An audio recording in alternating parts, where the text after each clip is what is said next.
In a world infested with semi-mediocre podcasts, only one show can bring you an exceptionally mediocre podcast. It's the Indispensable Thursday Show with Sable and Dave.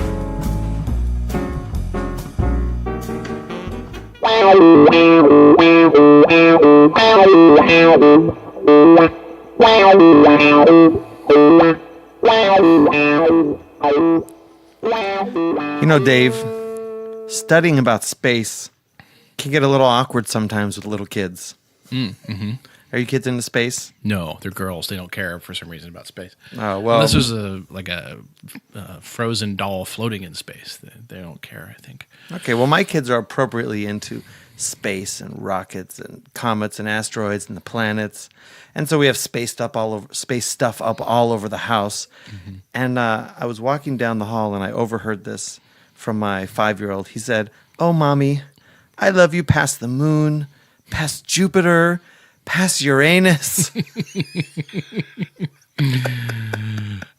Well, that's good. He didn't say, like, "I love Uranus, Mommy." You know? It was just one of those moments. I thought we used to pronounce it as Uranus. Of When course. I go to school, they said it was Uranus. You know, well, that doesn't sound much better. Uranus. And then Uranus, we're like, just stop. Forget it. There's nothing give good up. there. You're fighting a losing battle with that one. So I'm glad to see that you're all right after your tumble on the soccer field. Yeah, I thought I was going to undo all of my progress on my lower back. Accidentally stepped on the soccer ball while I was showing my daughter how to, I don't know what the hell I was showing her. I don't know how to do anything with the soccer ball, but I was kind of dribbling and running. I'm like, whoop, oh. You figured after heading thousands of dollars of therapy, the good thing to do. Literally, I was going down slow. It was like, everything. It was slowing down. It was like Interstellar. It was great. But you weren't hurt and everything was good? No, I feel fine. I share my compassion I share with you on the last year when Ethan was doing soccer. I was out dribbling with him and some little kid ran by and I didn't want to trip on the kid or step on them. So, of course, here I am going down. But somehow I managed to roll out of it and make a front roll. You did like a James T. Kirk? I was like, suddenly I thought I was falling, but I actually did a somersault on the field. Yeah. And all the kids were like, yeah! And I was like, holy shit, I just fell down in front of everybody. And you just used a bad word. Oh, whoops. I didn't step on any children, though. That's good. Just you did James T. Kirk shoulder roll, and you got right back up on your feet. That's really what cool. It is. Yeah. The kids witnessed it, and that's good. Yeah, but I had that moment where, like, here I am in front of 50 people falling down on the field with a soccer ball. It can be pretty embarrassing. It was good. I definitely I play guitar more than I play soccer, I'd say. I never got into soccer. I just want my daughter to run around because she likes to sit on the couch. So I can offer no assistance to her in their strategy or practice. I don't know. I just and then plus she doesn't do anything I tell her. I'm like, go over here, and she just kicks the ball, runs off. I'm like, let's just go to McDonald's. You'd think that the active children would be really into it, but my most active child, the one that can ride his two-wheeler with one hand and stand on the middle bar at the age of 4. The crazy daredevil that will go and do anything. You get him on the soccer field and he just sort of stands there and stares at the sky. And maybe kicks the ball once and then he's looking around. We're like, come on, let's go. Yeah, that's how my daughter is. She just kind of runs around with the pack and just, oh, you have the ball now? That's nice. Oh, you've got the ball. And if anyone else is going for the ball, she'll just kind of go, oh, I guess they're going to get the ball. She just waits. It's like, don't wait your turn. Take a turn. Take your turn. Oh, well. She's going to develop the eye of the tiger. Kids She's only today. 5, almost 6. But. Kids today, man, they're gonna have it so tough. Yeah, especially because they believe people, not just the kids. People believe everything they see on Facebook. Did you see the dinosaur hunting? I know what you're talking about. I think it's been around for a couple of years. Actually, I remember this from a few years ago. It has been, but it keeps coming back, which is even more pathetic for people. Actually, well, I just came across it. So Steven Spielberg made a movie that everyone knows and loves, I believe, several of them, that has dinosaurs involved. And at some point, he must have posed in front of one of the dinosaur models. So, smart aleck with Photoshop, which is most of the internet. 5 million people subscribed to the Adobe Creative Cloud this last year alone. Well, I don't know how many people are total Money to burn. subscribers now. So, well, it's only $20 or something. a month, but you gotta pay that all up front. No, you don't pay up front. Yeah, well, if it's only $20 if you pay for the whole year, I think. Otherwise, it's like $29. And then the next year, you got to pay again. That doesn't sound true. like too good a deal to me. Well, you get software that's updated all the time. Yeah, if you're heavily into Photoshop, good idea. Yes. That's right. If it's your career. Or if you're a teacher and you get a really good deal like me, it's kind of worth it. I used it enough that it's worth it at my discount. If I had to pay full price, I don't know if I would. So somebody photoshopped Steven Spielberg as a dinosaur hunter. It's like, look what I killed. And these idiots, these people, listen, if you have friends that believe that the dinosaurs and mankind were roaming around the world together, could you just don't run them over? That's against the law. Especially in the early 90s. But when pour, this picture was pour, probably pour taken. cold water on them. And I'm not talking about the 90s from the Jurassic period. I'm talking about, the 1990s. People thought he went out to an island, found a dinosaur, and then hunted and killed. Oh, the poor animal. Do you have some of the comments? No. They were so ridiculous. Are you sure they were real? I mean, some of them are probably faking. Like, I would have posted one that was like outrage, but I would just would have done it totally straight.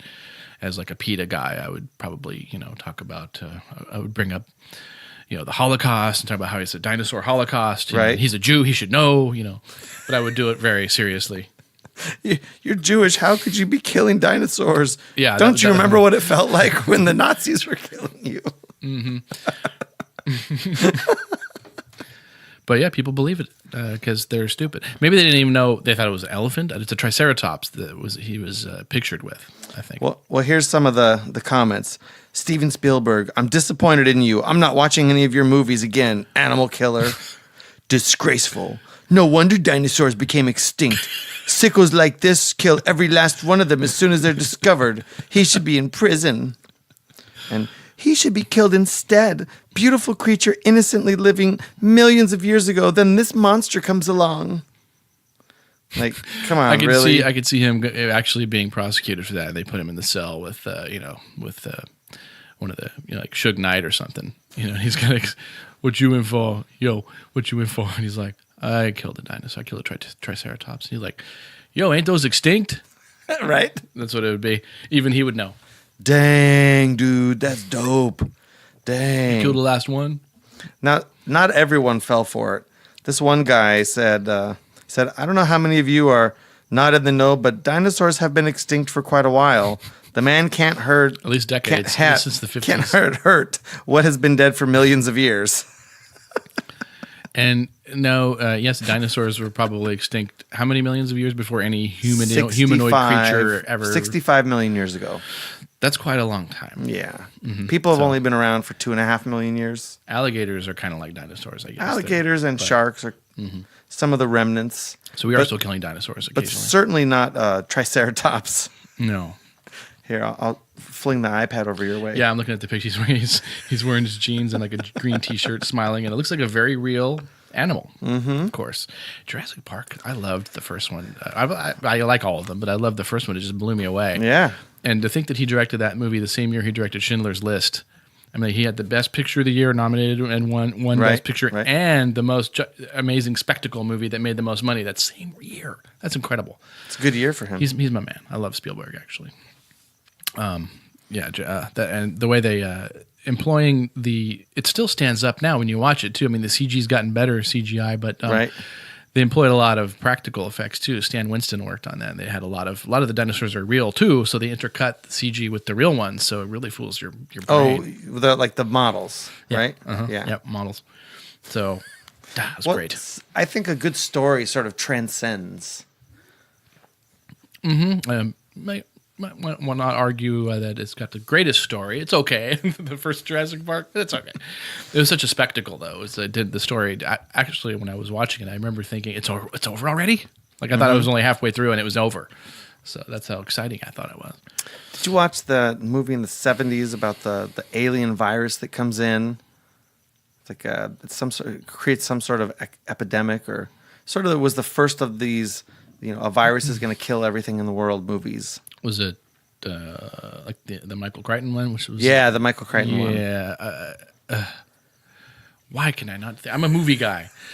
That's why I ask you, The because you went to film I was school. actually going to talk about Michael Crichton a little bit, possibly too. That's all right. You go on your next thing. I'll It go look is, up the name of the movie I know I got to think. while the audience shouts at us. Because didn't he write Jurassic Park too? It is based on a Crichton book. Yeah. Yeah. So Andromeda Strain. Andromeda Strain. Now this movie looks like it's from the 60s or something, but it's so well written. The story is so scary. It's very realistic. I watched it just maybe 5 years ago, just freaking out. But then I can see all these other freak out movies sort of come from this. I was just hearing like this low rumble. Was that outside? Oh yeah, must be 9:30. Okay. It's time for the Disneyland fireworks. I didn't know it. Speaking of Michael Crichton, I might as well, because I wanted to talk about this. He spoke, he's dead now, but this was a few years ago before he died, obviously. Because he is now extinct. And That's right. Spielberg Michael Crichton's will of the not be world. killing him. It was a really good, it was like environmental, I don't know who brought him to speak about environmental matters, but I think he wrote a book that was, I don't know which one, but it had some environmentalist State of aspect. Fear. Was that, yeah. That's the one, which I read, and is a fantastic book talking about all the politics and the ridiculous lies behind this global warming fear that we've been living with since it was there before the book. Climate Gate. Well, I call it the climate industrial complex now. Yeah, that's right. There is a climate industrial complex. I agree with that completely. This is from a few years back, obviously before he died, and I kind of don't remember when he was speaking, but he was talking about why environmentalism is the new religion. Because, on the right side are more religious folks. On the left side, they don't have so much religion, but they'll cling on to something just like a religion. But this is interesting how he put this. He says there is an initial Eden, a paradise, a state of grace and unity with nature. There's a fall from grace into a state of pollution as a result of eating from the tree of knowledge. And as a result of our actions, there's a judgment day coming for us all. We're all energy sinners, doomed to die unless we seek salvation, which is now called sustainability. Sustainability and salvation in the church of the environment, just as organic food as its communion, that pesticide-free wafer that the right people with the right beliefs imbibe. Eden, the fall of man, the loss of grace, the common doomsday, they're deeply held mythic structures. They're profoundly conservative beliefs. They may even be hardwired in the brain, for all I know. I certainly don't want to talk anybody out of them, as I don't want to talk anybody out of a belief that Jesus Christ is the Son of God who rose from the dead. But the reason I don't want to talk anybody out of these beliefs is that I know that I can't talk anybody out of them.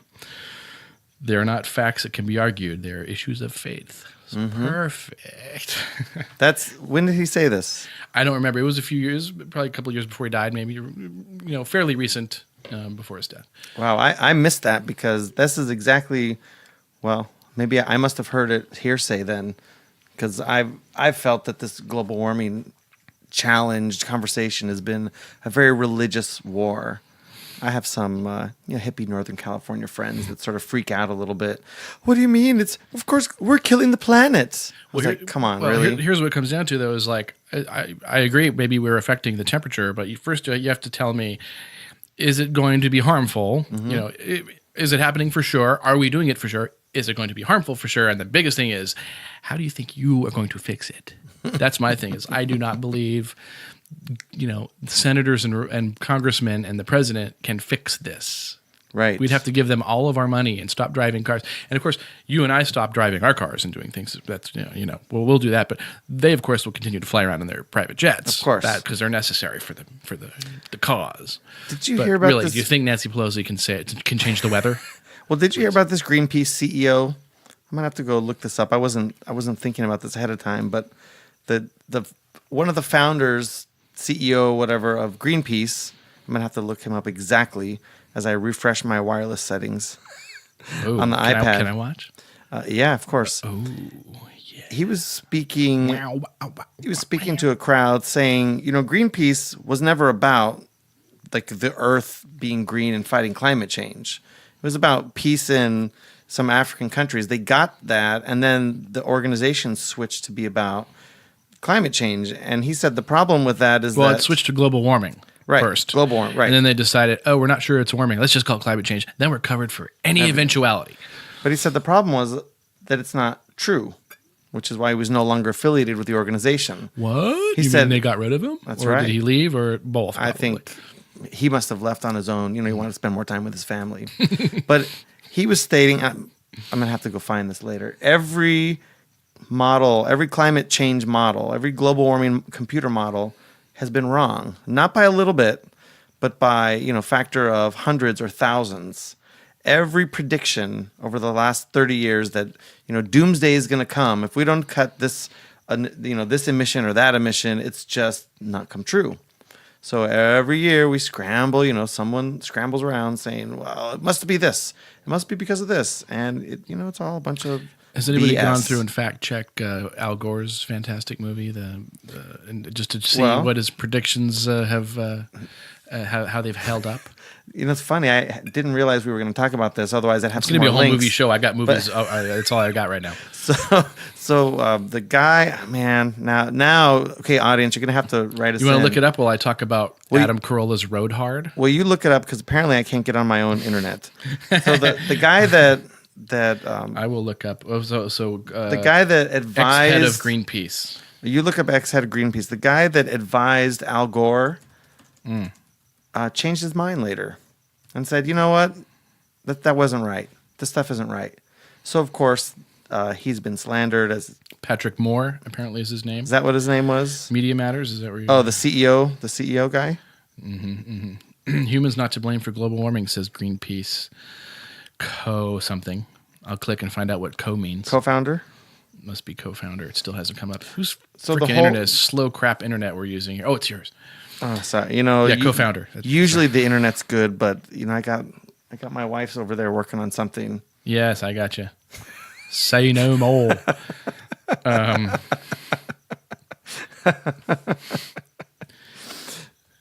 So the whole Al Gore, this planet has a fever. It's all BS. And of course, Probably no a one long article. We should probably parse it up. And parse it for next time. Yeah, it looks pretty long. It's going to even take 3 minutes to Spreed. Do you know what Spreed is? Do you use Yeah. Spreed? I use Spreed. Spreed's a cool website. Spreed's great. Everybody should use Spreed. So, Tell them what it is. So what are you speed reading at? This is not a. This is not a. It's not a sponsor. not a of ours, so sponsor. you could actually use So Spreed. Spreed is a little bookmarklet. You can look it up, SPREED, and it will help you speed read through your articles. Yeah, in Let's- a very cool way, in a unique way that you're not thinking of. Now, if you're not a speed reader, there's lots of science behind it. I just haven't quite got into speed reading. I did buy a really nice speed reader app, and then I ended up not using it. Oh, I'm glad I didn't buy that one. Is that the one you were telling me was good? Oh, you showed it to me. It's a great app. I just never learned. I didn't bother to spend the time learning to speed read. Yeah. That's all. Oh, to teach you to actually speed read? Well, what you do, apparently, according to the science, is you start your articles a little bit slow, and you're going to catch most of it. So you can go back, you can do it again, and you just slowly ramp it up over time. But you got to spend your 15, 20 minutes a day reading in the speed reading app. Okay. So I was up to about maybe 500 words per minute. And then I just got tired of the process of like saving it to Instapaper and then opening it up on the iPad. Yeah, Spreed is very similar. I usually go about 400 if it depends what kind of article it is though. Like if it's a book, like a fiction, you have to adjust the speed for what you're reading. Well, a fiction book, I don't want to read fast. Right. I want to read that and Yeah, for articles At with factoids and stuff, you want to speed it up a little bit. If you just want to get the gist of an article, that's a good way. Spreed. Because even just to read it quickly, just to know if you want to read it further, like do a little further research on it, because you can get a lot out of it. It'll take a couple minutes. It's good. Spreed. Check it out. All right, so let's talk a little more next week about. I think you found the same Patrick Moore article. Yeah, I was on Daily UK or the Daily Independent. Mail. It's all over, yeah. But he's now a denier. He's a heretic. He's a heretic because he goes against the religion. It's true. I'm drinking out of my Sutter Home Moscato, a little tiny bottle of wine. So ghetto. We went a little bit whiskey tango today. Very whiskey tango. But so I had a couple movies I wanted to bring up that I saw. Maybe I can get through them quick. Do you have sure. what else do you got? We got like 10 more minutes or something. Oh, we got plenty of time. Yeah. But I think I'd mentioned I was looking forward to Adam Carolla's next movie, Yes. Road Hard. It's about loosely based on his own life, kind of like his previous movie, The Hammer, was. But this is more about his life now, where he was, he was a bigger deal in the '90s. When he had his big radio show, he was going to take over for Howard Stern. He was doing the Man Show and stuff, and then it's kind of little crickets for a while, not doing a whole lot of stuff. He kind of had to go out on the road as a comedian, which he'd never really done before. So this movie is about that, about a guy like him, and it's. I'll tell you, I did not like it as much as The Hammer. The Hammer is a much more real movie, I guess, and it's also about him. It's about a guy who's he's a construction worker who's kind of doesn't really have anything going on. He's got no life, and he kind of sees a chance to do some more boxing. He used to be a boxer, so he kind of goes, he's going to try out for the Olympics. Just as one last. Was Adam Carolla a boxer? He was, yeah. Okay. Yeah, he did little Golden Gloves, and so he was a trainer. So the movie's tightly coupled with his life. Yeah, okay. Pretty much. And very, very much so. And it's very good because this is The Hammer now. Very funny, and it's about a guy has nothing, and maybe by the end of the movie, maybe he's going to have something. Whereas Road Hard is a little bit more about a guy who's got a pretty damn good life, but he wants to make it like even better. So that's the arc we're going to be watching. It's like, well, so what makes me want to care for him? Right. It's funny. A lot of good bits in there. A lot of comics appear in it, and a lot of good lines. Very funny, but ultimately, it's probably a lot more for comics, really. Okay, that's a good audience. Yeah, it's fine, and like I said, it's funny, but the stakes are not as high as they were in The Hammer. And when I'm watching a movie, I like to see the stakes need to be higher. Okay. His life is fine. Like, as far as you and I go, it's like, well, he's a famous comic, and he's getting jobs offered. He doesn't really like the ones he's getting, and it was like, okay, but he could be doing better. This is basically the movie, and like, okay, whatever. Do you have any lines that stick out? Good quotes? Oh, geez.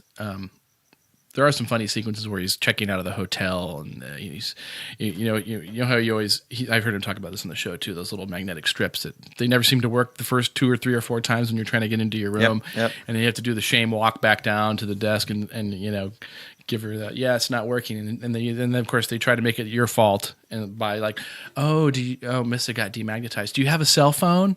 And he's like, cell phone? What's that?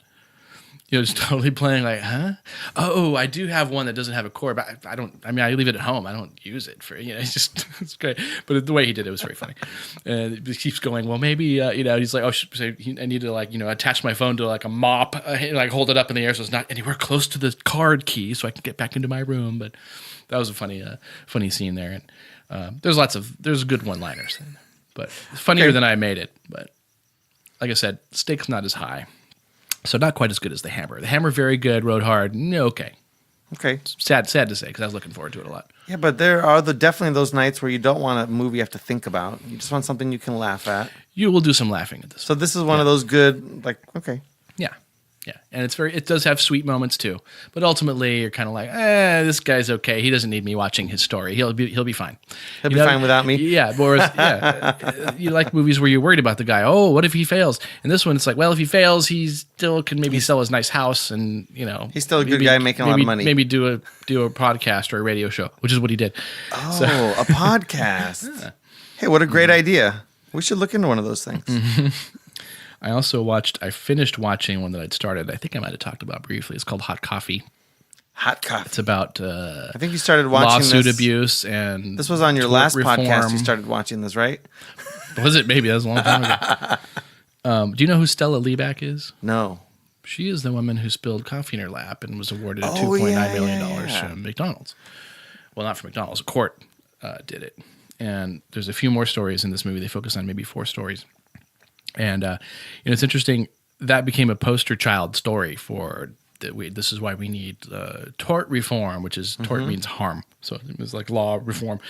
We need to make it harder for people to sue companies, or at least make it a little harder, basically, for individuals to sue companies because it was so rampant. And that case is actually the reason. That is the reason there's so many cup holders in cars. Well, thank God for that. Good. because she didn't have a cup holder. And I remember, Right, yeah. my first car didn't have a cup holder. I had to buy a little plastic thing that I put in the window. You hang it in the window. And when I would go and buy, my Big Gulp, when I drank the Big Gulp and Super Big Gulp, I would kind of hold it over there because if I let it go, it would just dump all over my lap because the little plastic holder couldn't really hold Our anything. children don't understand the hardships we went through. We had cars with no cup holders. We had luggage with no wheels on the bottom. Right. We had to just carry Air it, conditioning? the handle. Didn't have air conditioning. I had that. Oh, rich boy. It was the wall unit. It wasn't that great. What the hell was I talking about?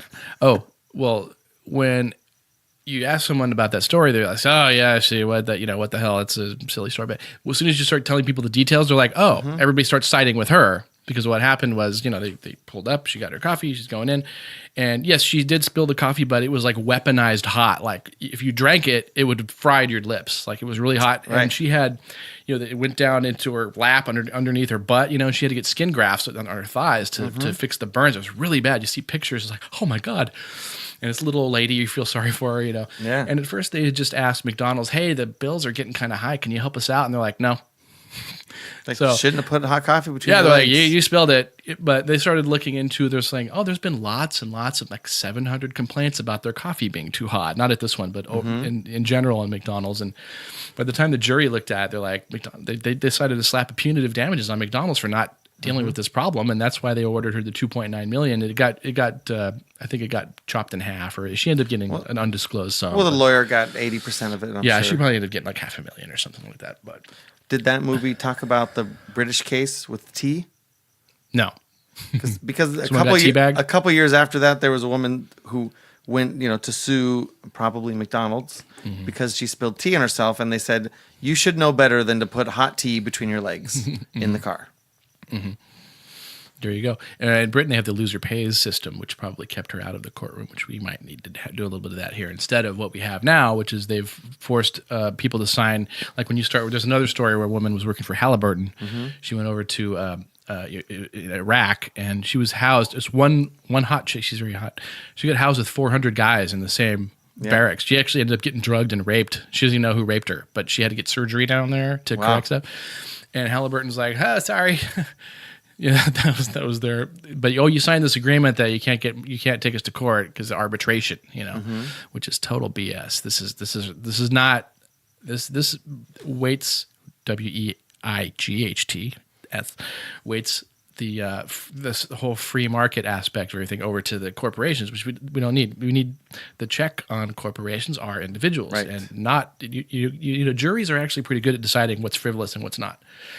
And there's another case where in the movie where a guy, well, they don't really go into detail, but Ronald Reagan had talked about it briefly. I don't even think they know. They just know the bullet points of the story. So the guy was in a phone booth, drunk driver's coming. He couldn't get out of the phone booth, and she ran into the thing. He lost a leg. He got thrashed, but he sued the phone company, not the... Because he couldn't get out of the phone Get out of the phone booth, and there have been complaints about that phone booth. It's in a dangerous area, and the door wouldn't work, and they didn't fix it. So that's why you sued that. But you don't know that. You just think, why do you sue the phone company? Oh, they have the deep pockets. So that's what gets paraded around on the sign, and everyone's like, yeah, I'm in. So I think actually the Republicans are on the wrong side of this issue. I'm actually siding with Democrats on this because That's unusual. Yeah, right. It's a very rah-rah Democrat movie. Al Franken's in it. They go out of their way to not find any Republicans who agree with them on this. They don't show Right. it. They always, so it's making sure that it's very carefully delineated. Well, they don't want to lose their Democrats good, funding. Republicans bad. But I actually did, Al Franken is helping this girl out. And I was actually, yeah, Al, awesome. Right. That was good. So, and there's another story in there, but they make a pretty good case that we do not need to have caps on certain things. Juries can decide this perfectly well. So It would be nice, you're talking about the loser pay, it would be nice if there was some checks on what happens when you sue frivolously. Because right now, I feel like lawsuits are kind of like email. You can just send email to anyone and just screw up their day, screw up their mailbox, send them any kind of virus or spam that you want to. Email's just open and it's waiting for you, like, come and get me, sucker. And just walking down the Open like a street's kind of like flower. that too.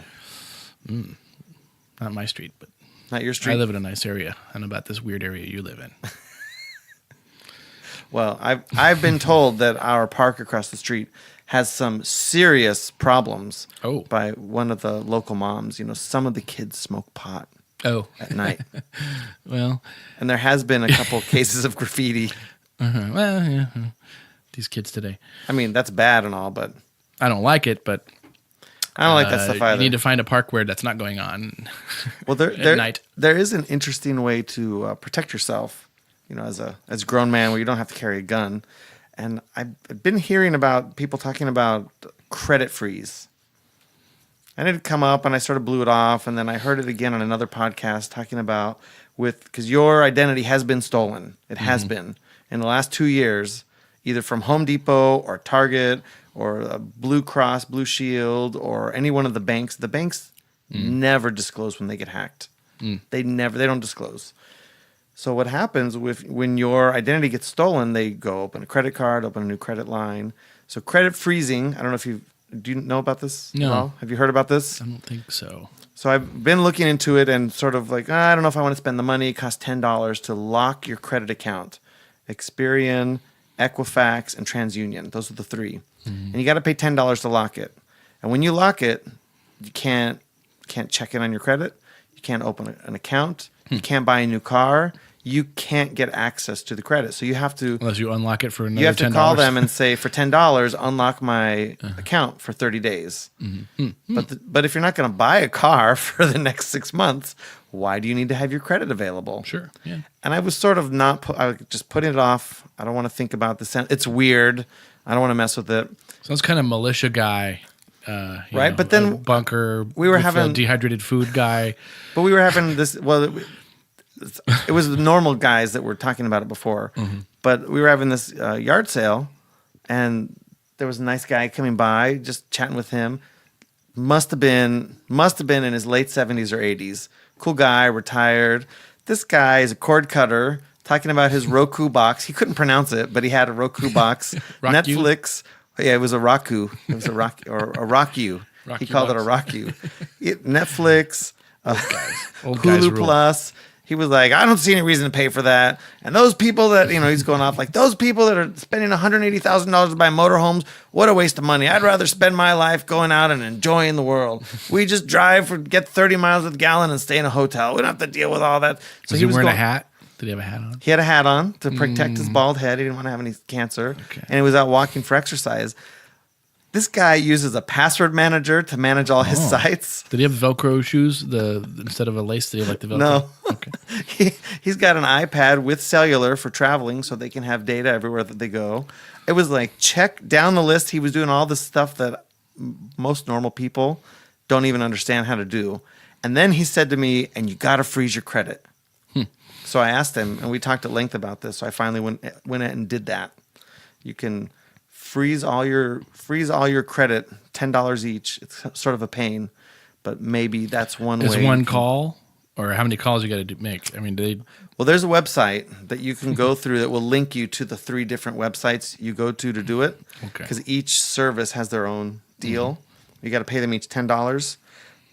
But for some reason, my credit wasn't allowing me to lock them over the internet. Maybe I have too much security on my Firefox.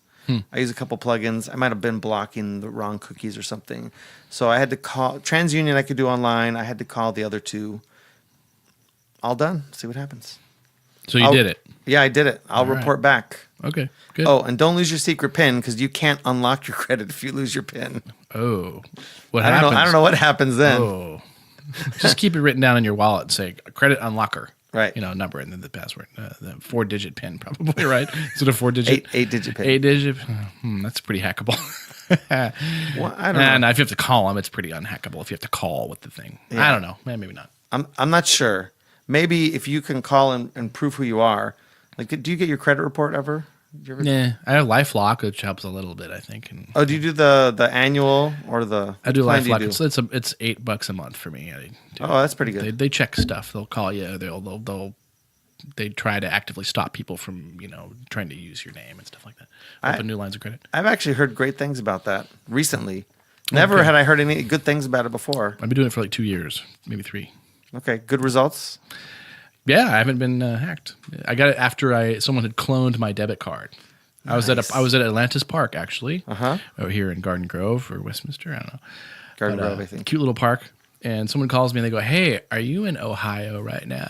Like, it was my bank. I'm like, "No, yeah, we didn't think so." Well, someone's at a store, like a FUBU store or something, and they're using your card, but we don't think it's you. We declined it. I'm like, "You're right, it's not me." It's like, okay, we'll get you a new card. They cloned it somehow. They had a physical card. Right. Well, it happens a lot. It happens way more than you'd think. It happened to me one time. The last time I used my debit card for a purchase was actually 1999.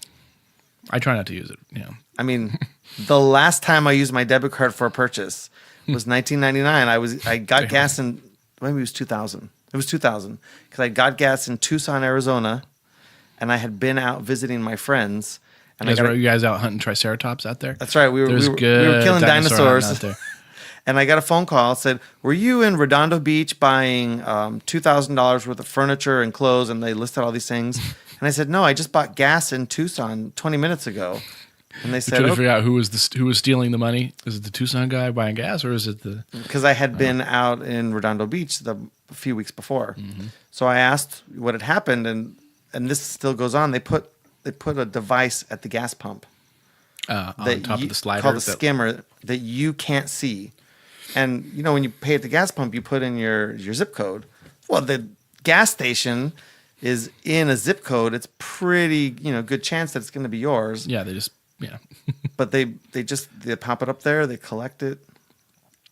Sometimes there's a person watching. Apparently it's a big scam going on. You guys are sons of bitches, by the way. If you look People on who are doing that. Look on Krebs on security. He's a guy that follows this. He's sort of the authority on what all these look like. Maynard G. Krebs? No, I'm I very don't familiar know. with that. I don't know. You don't know who that is, do you? Look up. Nope. You know who Dobie Gillis is? Bob Denver? No? But Bob Denver. That sounds familiar. He was also Gilligan, but he also played Maynard G. Krebs on the Dobie Gillis show. Oh, okay. And G stood for Walter, by the way. Okay. All the old guys are laughing on this one. I remember that show. Well, I mean, I guess you can follow in that club now. You just had a birthday. Yeah, do we have time? You keep looking over at the big clock. Because I had this one that we didn't finish talking. I wanted to bring up again because we talked about it off pod, is the Boy Scouts. Oh, off pod. That's right. We did talk about off pod because your wife had a little issue with that. We kind of dropped the conversation in mid combo. I think she had a problem with you. She had a problem with me, yeah.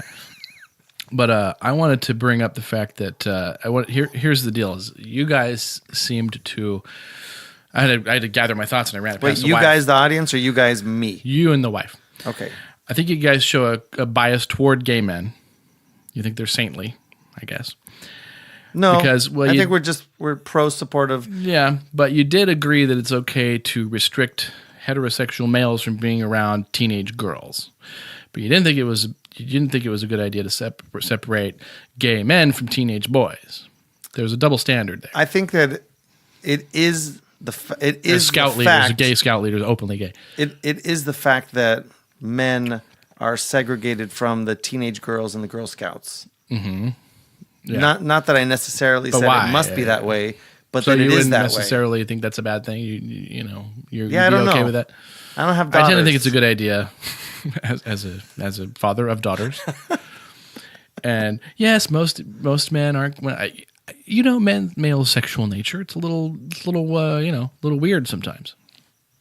And I include gay men in that too, just because they're men, not because they're gay. Men. Yeah. Yeah. So let's say you've got one of your sons in 10 years says, "Dad, I'm gay," and you're like, "Oh," and he's also a scout, and he's like, "Yeah, we're going camping," and you see the scout leader, and he's like, "Yoo-hoo, hi, oh, so whatever your little kid is named, Tommy, oh great," and you're like, "Okay, bye," send them off with the super gay scout leader. You guys are going camping for 6 days. I think the idea with the Girl Scouts and the straight men or Boy Scouts and homosexual men is that in either case, if the man is a pedophile, the children are going to be in trouble. Yeah. Whatever the guy's sexuality is, if they're pedophiles. So yeah, that's why I'm talking about teenagers specifically. Because they've got the body parts that look like adult body parts, and you can't necessarily. Can you tell a 17-year-old girl from an 18-year-old girl? A lot of times, mostly not. Same with boys, and you're going to get a gay scout leader who's very attracted to one of the Eagle Scouts, and it's gonna, And so what I'm saying is, do you think would you look askance at some of the parents who are a little little uncomfortable about sending the boy off with the boy who may be gay. He even told them, and they're like, I don't want that relationship to be flowering out in the woods like that. So that's why I was saying put the gay men with the girls. Yep, there you go. Put the lesbians with the boys, and the straight guys with the. If I'm a scout leader with a bunch of straight boys, ain't nothing gonna happen in there. Yep, nothing gonna happen. I'm a boring straight guy. I'm not gonna drop a digit on any of the kids. In there. If you were a scout leader and there were gay boys in the troop, nothing's gonna happen. Right. Exactly, because I'm a straight man, but that's what I'm saying. But you're also not a pedophile. Gay scout leader. It's the same thing as segregating the males from the females. Oh, I agree. They do that. I agree. I think I got the impression that you would just flip a coin, like your wife would flip a coin between the boring gay male scout leader and the flamboyant, or the boring straight guy versus the flamboyantly gay guy to take your gay son out on so flip a coin. I think she might have been arguing that by default, maybe she felt, and maybe she made up the argument in her head that if Bruce Hardestwood took the boys out camping, he would definitely be sleeping with them because he was a gay man. And my argument is that it's regardless of the sexuality, is the guy that is he a stand-up guy? Can he separate from the children? Yeah, he probably has just as much chance of the straight guys not dinking around with the females there, but there's going to be some. I know no straight guy is going to mess with the boys probably, unless he's, like I said, child molesters notwithstanding. Let's get those. Right. They're not in the equation. We don't want any of them with any of the kids. We don't want them around at all. No, you cannot be a scout leader. Go to another country for that. Yeah. Go to Greece for that. Child molesters, please go to Saudi Arabia. Yeah, please go to Saudi Arabia and get caught, because you know what they do there. They kill you. No, they don't. They throw you a party and they put you in a prison where you get to have sex with lots of boys. Oh, that's what they do. Yes, is that after the 1,000 lashes? No, they don't do lashes. They give you they let you eat as much as you want. You get to go to buffets. I had it totally wrong. Yes. So they welcome child molesters. All right. So anyway, like I said, I'm not even necessarily for restricting gay scout leaders, but I do not look askance at someone if they're a little bit. I'd rather not. Maybe I'm not going to say you hate gay people. This is what annoys me. It's like if you criticize President Obama, you hate black people. If you criticize anything gay, you hate gay people. No, not necessarily. That's why I'm fleshing out that argument. Well, same religious stance. You question all the lies in climate change. You must be a climate denier. Yeah, exactly. That's how the left operates. Isn't that how it starts? Attack you as a person. I'll have vanilla. For having Why do you thoughts. hate chocolate? Yeah. That's their playbook. Is if they mention gay, you hate gays. So right? That's how they operate, baby. Well, I wanted to share. Boys, okay, I guess we are running late. I wanted to share. Sorry, I had to throw that last one in. No, it's my fault. Yeah. My fault because I suddenly out of the blue started talking about credit freeze. But I wanted to share a cool pro tip for your mobile phone. So something that I've been doing that I thought was such a cool tip was you open up the notepad, you put your name and somebody else's number, like if found, this phone belongs to Sable. If found, please call. And then I put Lori's number on there. I took a screenshot of it. Don't put your own number of your cell phone on there, right? You take a screenshot of the note and then you save the note as your lock screen. And so if someone comes by, they push it, they see the note. Oh, calls Sable's wife. That's cool. I already have her number. And it looks lame, but it works. But I noticed on your phone, you had a really stylish one. It looked like an 80s I love mom tattoo. I thought of that all by myself too. And how did you make that again? I went to canva.com. I picked one of their nice little graphics. This is a great website. You turned me on to, by the way. Canva. It's like canvas without the S. Go check that out. This is real. This is not a sponsor. Go to canva.com. Look, they have templates. You could pick like text and little fun little graphics and stuff. And I picked a nice graphic and it said, if found, I typed in the text, if found, and then please call or text. And then I put my wife's number. So when you hit that, it's got this nice aqua blue white thing. It looks very slick, doesn't it? I saw you coveting it when you looked at it. It was noticeable. So and canva.com, we use it for everything. Our show logo. Yeah. Twitter header. Make a nice Facebook page for yourself. Yeah. They have a presentation template you can make. You don't need PowerPoint. You can make really beautiful presentations in Canva. You can use it for free. You can also, there are some elements of the templates that are for pay, but you can generally get around those if you want. But it's cheap too. Each element's like $1. Their stock photo site. So if you want to use their stock stuff, it's $1 per use. Yeah, very reasonable. And we haven't spent any money yet, and we've gotten a lot of use out of it. I think 95% of people won't spend any money on Canva.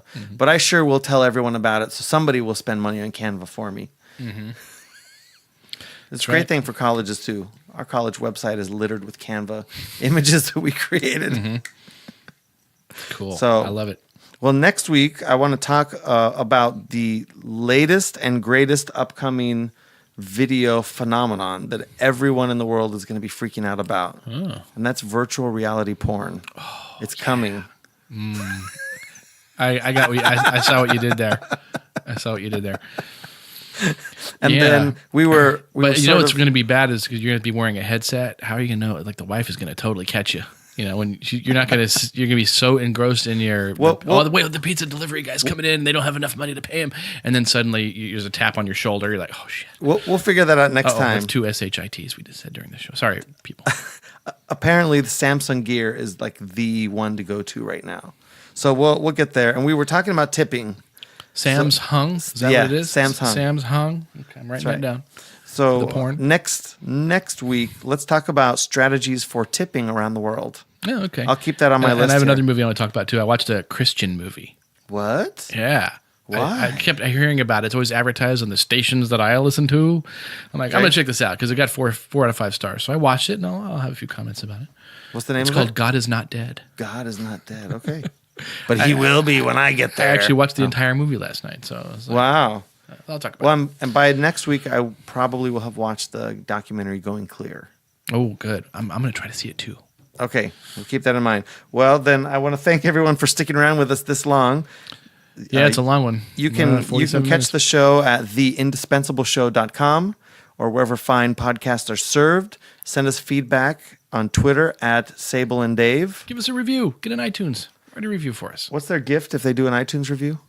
We don't say any bad things about them. All right, we won't say any bad things about you. Maybe we'll send them a bottle of my my beer coming out soon, the indispensable pale ale coming out. In a few weeks. We'll send them a bottle if they have the best iTunes review. That's a good experience. This beer is going to be worth it. It's either going to be called I don't know what it's going to be called. It could be called Irate Honey Badger or Backsack. So, well, if you have a good idea for a podcast beer, it's currently in the process of fermenting. It is fermenting now. I'm going to pick it up on April 18th. April 18th. You're gonna you with your best iTunes review could have some say in the special batch of beer from Brew Bakers in Huntington Beach. I could feel the excitement out there in Podland. I think people are rushing to Canva right now. I think you're gyrating the table right now from your excitement. Notice my arms are up above the table. Wait a second. Where's your Samsung VR headset? Where's my Sam's Hung thing? All right, better get out of here. Yeah, it's deteriorating. Goodbye, everybody.